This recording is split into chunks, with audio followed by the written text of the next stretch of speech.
ઈષ્ટદેવ ભગવાન રાજાધિરાજ મહારાજ તેમજ રાજરાજેશ્વર એવા ભગવાન શ્રી હરિકૃષ્ણ મહારાજને મારા કોટી કોટી પ્રણામ. તેમજ આપ સર્વ હરિના લાડીલા વાલા મિત્રો, ભાઈઓ, બહેનો, બાળકો તથા આપ સર્વ મોક્ષભાગી જીવાત્માઓને મારા ભાવ અને હૃદયથી પ્રણામ. આજે આપણે આપણા ગુજરાતના અને સૌરાષ્ટ્રમાં એક મહાન સંત થઈ ગયા મીઠો ઢાઢી, એમની યશોગાથા આપણે સાંભળવાના છીએ. તો રાસ એ સૌરાષ્ટ્રની આગવી વિશિષ્ટતા છે. પગે ઘૂંઘરા બાંધી, હાથમાં દાંડિયા ધારણ કરી, સોરઠી જવાનો પગની ધરતી પર ધમરોળતા જ્યારે રાસની રમઝટ બોલાવે ત્યારે કોઈને ત્યાંથી ખસવાનું ગમતું નથી. સૌરાષ્ટ્રમાં રાજા રજવાડાના શાસન ચાલી રહ્યા હતા. એ મધ્યયુગની આ વાત છે. લીમડી પણ ત્યારે રજવાડું કહેવાતું. એના વિશાળ ચોકમાં જન્માષ્ટમીને દિવસે એવા રાસ ખેલાણા કે એ નિહાળવા 12 ગાવથી લોકો ઉલટભેર ઉમટતા. આ રાસોની જમાવટ પાછળ મીઠા ભગતની ખૂબ જ મહેનત હતી. જેવી એમની લેખિતીમાં તાકાત હતી, રાસ રમતાય એ દેહ ભાન ભૂલી જાય એવી એમની ગૌરાવાની આગવી અને વિરલ વિશિષ્ટતા હતી. મીઠા ભગત લીમડીના વિશાળ શોકમાં આજે રાસ ગૌરાવી રહ્યા હતા. મૃદંગ જાંજના મધુરા સ્વર વચ્ચે હાથમાં કરતાલ પકડી, પગમાં ઘૂંઘરા બાંધી મીઠા ભગતે રાસ ઉપાડ્યો. હરિવેણુ વાય છે રે હો વનમાં, તેનો વિહવાદ્યો છે મારા તન મારે. હરિવેણુ વાય છે રે હો વનમાં. આ રાસના શબ્દો રાસ લેનારના હૈયા પર અનેરું કામણ કરવા લાગ્યા. અંતરની ઉલટથી રાસની કડી સૌ ગાવા લાગ્યા. ગાનારાઓ બીજી કડી ઉપાડી અને રાસ ઝીલનારા ઝૂમી ઉઠ્યા. છિત્રડે છટકી રે હો લાગી, જીવન જીવો ને હું જાગી.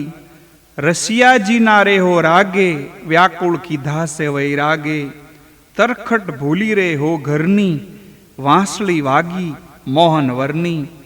હરિવેણુ વાયા રે હો વનમાં. વીરહીણી ગોપીઓના અંતર્ભાવને વાચા આપતું આ પદ લોક હૈયાને ભીંજવી રહ્યું હતું. રાસ ઝીલનારાઓની ઉરની ઉલટ રાસને ચગાવવામાં અનેરો સાથ પુરાવતો હતો. આ બધાયમાં એક એવો વિશિષ્ટ ભાવ ઊભો થયો હતો કે જોનારને એકવાર તો મનમાં થઈ જાય કે સાક્ષાત ભક્તિભાવ સાકાર સ્વરૂપ ધારણ કરીને સામે ઊભો છે. અંગ્રેજોના શાસનમાં સૂર્ય એ વખતે 16 કલાએ મધ્યાહને તપી રહ્યો હતો. એની હૂંફમાં પોતાને સર્વ સત્તાધીશ સમજતા રાજવીઓ આપ ખુદ અમલ સલાહતા હતા. એમની આસપાસમાં બેસતા ભાડુતી કવિઓ એમને બિરદાવતા. અતિશોક્તિ ભર્યા અને ખુશામત ભર્યા કવિઓ સંભળાવીને ટેવ પાડી દીધી હતી. લીમડીમાં પણ એ વેળાએ આવા એક ઠાકોરજી હરમજીનું રાજ્ય હતું.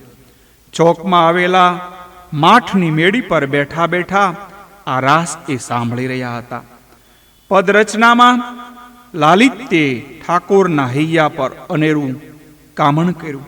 રાસ હવે પૂરો કરતા મીઠા ભગતે છેલ્લે 2 કડીઓ સુરીલી ગળામાંથી વહેતી મૂકી હતી. ત્રિભુવન નિરખે રે હો તમને, અંગમાં આનંદ વાધ્યો અમને. વાલમ જોઈ રે હો વનમાં, મીઠો મહાસુખ પામ્યો મનમાં. હરિવેણુ વાયા રે હો વનમાં. પદ પૂરું થયું. મૃદંગ અને જાન કરતાલના રવ તો શમી ગયા, પણ પદના શબ્દોએ ત્યાં જે સ્વર વહેતા મૂકેલા હતા એ તો હજી એ ગુંજી રહ્યા હતા. બધાય મીઠા ભગતની પ્રશંસા કરવા લાગ્યા. વાહ મીઠા ભગત, વાહ! તમારી પદરચના તો હૈયાના ભાવને વાણી બને એવી છે. તમારા કંઠમાં તો જાણે કોયલોએ માળા બાંધ્યા છે. સાતમ આઠમના અવસરને અમે તો અજવાળું ઠારી દીધું. મીઠા ભગત પ્રશંસાથી પર હતા. પ્રશંસા કરનારને મુખે હાથ દઈ એ બોલ્યા, કહે ભાઈ, મને છાપરે ન સડાવશો. ભગવાનના નામમાં જે એવી શક્તિ છે કે એ મહિમા ગવાય ત્યારે હજારો કવિઓની કવિત્વ શક્તિ પુરાય છે. કંઠમાં ત્યારે સપ્તપુરો આવીને સ્વેચ્છાએ બેસી જાય છે.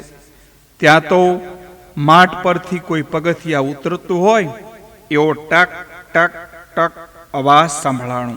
બાપુના માઠમાંથી આવેલા અજુરિયાએ મીઠા ભગતને વંદન કરીને કહ્યું, ભગતજી, બાપુ યાદ કરે છે આપને, મને બોલાવે છે. આશ્રયનો ભાવ અનુભવતા મીઠા ભગતે કહ્યું, કહે તમારી કઈ ભૂલ તો નથી થતી ને? મારું તે વળી બાપુને શું કામ હોય? ભગતજી, આપનું જ કામ મીઠા ભગતને, આપને જ બાપુ બોલાવે છે. ભગત કેવા? મારું નામ તો મીઠો ઢાઢી છે. અમને ઢાઢી મુસલમાન વર્ણને ભગત કોણ કહે? અરે, આખું લીમડી રાજ્ય આપને મીઠા ભગતના નામે ઓળખે છે. આપના પદોથી ઈ મીઠાશ તો ઠેઠ બાપુ લગી પૂગી ગઈ. ભગતજી, હાલો, બાપુ તમને જ યાદ કરે છે. ભગતે પગના ઝાંઝર કાઢી નાખ્યા. પછી હજુરિયાની પાછળ પાછળ માઠની સીડી ચડી દરબાર સમક્ષ હાજર થયા. રાજાએ આવકાર આપ્યો. આવો આવો, તમે જ મીઠા ભગત ને? બેસો. હા બાપુ, આ દેહને બધાય મીઠા તરીકે ઓળખે છે. ભોંય પર બેસતા મીઠા ભગતે કહ્યું, ચોકમાં હમણાં તમે જ રાસ ગવરાવતા હતા કે? હા બાપુ, હું જ ગવરાવતો હતો. આ રાસ રચનાર કવિનું નામ આપશો જરા? બાપુ, હરિએ હૈયામાં બેસી આ શરીર પાસે ઈ રચ્યા છે. આ તો સોનામાં સુગંધ ભળી કહેવાય. મારી એક ઈચ્છા પૂર્ણ કરશો? બાપુ, આપ રાજા છો, હું તમારી રૈયત છું. બની શકે તે સેવા કરવા તૈયાર છું. આવા પદ મારા બનાવો નહીં. એમાં મારા ગુણગાન ગૂંથીને એવા પદ રચો કે સાંભળીને ભલભલા મોઢામાં આંગળા નાખી જાય. બાપુની માગણી સાંભળી મીઠાની આંખો સ્થિર થઈ ગઈ. બાપુ સામે વેધિક નજરે જોઈને બોલ્યા, કહે માફ કરજો બાપુ, મારાથી ઈ ન બની શકે. કેમ? કેમ ન બની શકે? શો વાંધો છે તમને? બાપુ, કાવ્ય રચના ઈ માં શારદાની પ્રસાદી છે. ઈ પ્રાપ્ત કરનારે ગોવિંદના જ ગુણ ગાવા જોઈએ. લોકોના ગુણગાન ગવાય તો માં શારદા એના પર રૂઠે. કવિતા રસવાની સર્વશક્તિ હણાઈ જાય. ભજન કીર્તન અને ગીત રાસો પ્રભુના નામના જ રચાય અને પ્રભુ પ્રીતના અર્થે જ ગવાય. માનવીના મનોરંજનનું એ રમકડું નથી. માટે બાપુ, માઠું લગાડશો માં. મને માફ કરજો.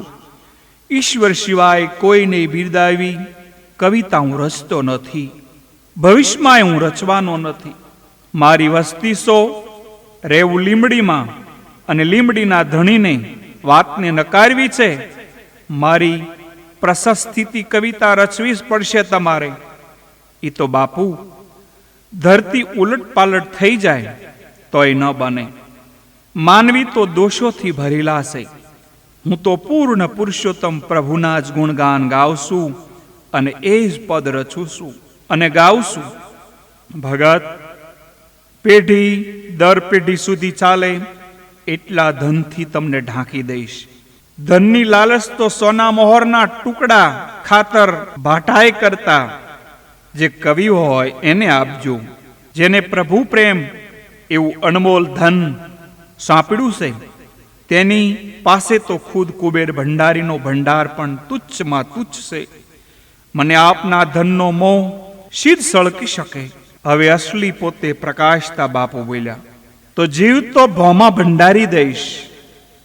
તમે ઠાકોર છો, લીમડીના રણીધણી છો, અહીં તમારો કાયદો છે, તમે મને ભોંયમાં ભંડારી શકો છો, પણ ઈશ્વરનો અતૂટ કાયદો તમારા કાયદાઓ કરતા ચડિયાતો છે. મને બચાવનારો 1000 હાથવાળો એ ઠાકોરનો ઠાકોર છે, એનું બળ અગાધ છે, એની દયાની કોઈ સીમા નથી. તમારો ડર મને ડરાવી નહીં શકે. એ દીનાનાથની દયાળામાં અને કરુણાનિધિના કરુણામાં મને અખૂટ આસ્થા છે. એમ હોઠ પર દાંત ભીસી બાપુ બોલ્યા. એ ત્રાડથી મીઠાને કંઈ જ અસર ન થઈ, પણ બાજુના ઓરડામાં બેઠેલા કારભારી આ ત્રાડ સાંભળીને ત્યાં દોડી આવ્યા. મીઠા ભગતને 2 હાથ જોડી મસ્તક નમાવી વંદન કર્યા. પછી બાપુ તરફ ફરી નમ્રતાપૂર્વક બોલ્યા, બાપુ, ભગત તો હરિના લાડીલા છે, આપણા લીમડીનું ગૌરવ છે. અરે, આપણા ધન્યભાગ છે કે આવી વિરલ વિભૂતિ આપણા રાજ્યમાં વસે છે. બાપુ, ખૂબ જ આદરપૂર્વક એમને અહીંથી જવાની રજા આપો. એમ જ આપનું તેમજ રાજ્યનું કલ્યાણ છે. આમ કહી કારભારીએ મીઠા ભગતને અહીંથી ઉઠીને માનભેરે વિદાય થવાનો ગુપ્ત ઇશારો કર્યો. બાપુને વંદન કરી મીઠા ભગત માટની મેડી નીચે આવ્યા. હેમખેમ પોતાને ઘરે પહોંચી ગયા. કારભારીની સમય સૂચકતાએ એક મહા અનર્થ થતો અટકાવી દીધો. ત્યાર પછી તો મીઠા ભગતે બધાય થઈને એવા 1000 જેટલા પદો રચ્યા. લીમડીમાં ભોગાવા નદીને કાંઠે નાની એવી રાવટીઓ ખડી થઈ. તિલકવાળા 30 ભાવુકો કોઈ અડી ન જાય એની તકેદારી રાખતા આમ કર્યા અને ફર્યા કરે. કોઈ રાવટીમાં બાલકૃષ્ણની મૂર્તિ પાસે ઢોલક અને ઝાંઝમાં હરિકીર્તન ગાયા કરે. એક બાજુ ખુલ્લામાં આ 30 સાધુઓ માટે રસોઈ થાય છે.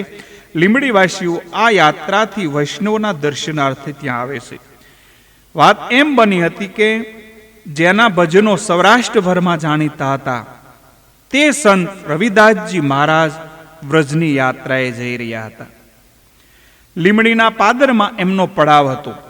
વ્રજરજ મસ્તક પર સડાવી મોક્ષ મેળવવા સંત મંડળીની સાથે રવિદાસ વ્રજમાં જઈ રહ્યા હતા.